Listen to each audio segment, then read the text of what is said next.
Super seeder से खेत में की गई बुआई। कलेक्टर और जिला पंचायत सीईओ भी डेमो देखने पहुंचे। अन्य किसानों को भी सलाह, सुपर सीडर से बोनी करे किसान। जिले की खरीफ फसल की धान को छोड़कर कटाई पूर्णतः की ओर है और कुछ किसान धान की पराली जलाते हैं, जिससे भूमि की उर्वरा शक्ति नष्ट हो जाती है और पर्यावरण को नुकसान होता है। इसलिए शासन द्वारा नरवाई प्रबंधन योजना चलाई गई है, जिसमें किसान सुपर सीडर, हैप्पी सीडर का उपयोग कर सकते हैं। किसान धान सोयाबीन फसल में कटाई के तुरंत बाद सुपर सीडर हैप्पी सीडर से बोवनी करे और सुपर सीडर हैप्पी सीडर से बोवनी करने में फसल से डंठल या फसल अवशेष जमीन में मिल जाते हैं और कार्बनिक पदार्थ के रूप में परिवर्तित होकर भूमि की उर्वरा शक्ति में वृद्धि करते हैं। साथ ही भूमि में नमी संरक्षण में वृद्धि करते हैं, जिससे फसल पकने में निश्चित अवधि से लगभग 1 से 2 सप्ताह पूर्व पककर तैयार हो जाती है। उत्पादन उतना ही मिलता है जितना अन्य विधि से बोने में मिलता है। शिवपुरी के सिंगनिवास के किसान धर्मेंद्र रावत के खेत पर सुपर सीडर के माध्यम से गेहूं की बोनी की गई है। कलेक्टर रविंद्र कुमार चौधरी और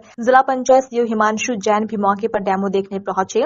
उन्होंने वहां उपस्थित अन्य किसानों से भी चर्चा की और उपयोग को लेकर चर्चा की। नैनो डीएपी और एनपीए के हाथ के बारे में भी चर्चा की। किसान धर्मेंद्र रावत ने बताया कि खेती में वह पिछले 2-3 वर्षों से एनपीके का उपयोग कर रहे हैं और लगातार अच्छी फसल प्राप्त कर रहे हैं। इसके अलावा सुपर सीडर के माध्यम से बीज बोने से भी जो लाभ हो रहा है, उसके बारे में भी उन्होंने अन्य किसान भाइयों को बताया है। किसानों को बार बार जुताई और बोनी करनी पड़ती है। सुपर सीडर के उपयोग से किसानों की लागत और समय दोनों की बचत होती है। उसके अलावा जो फसल अवशेष बचता है, उसका उपयोग इससे खेत में खाद के रूप में होता है। इसलिए किसान भाई अधिक से अधिक सुपर सीडर को ही बोने के लिए बढ़ावा दें। मौके पर कृषि विभाग के उप संचालक डॉक्टर यूएस तोमर के अलावा कृषि विभाग के अन्य अधिकारी, कर्मचारी और स्थानीय ग्रामीण जन भी उपस्थित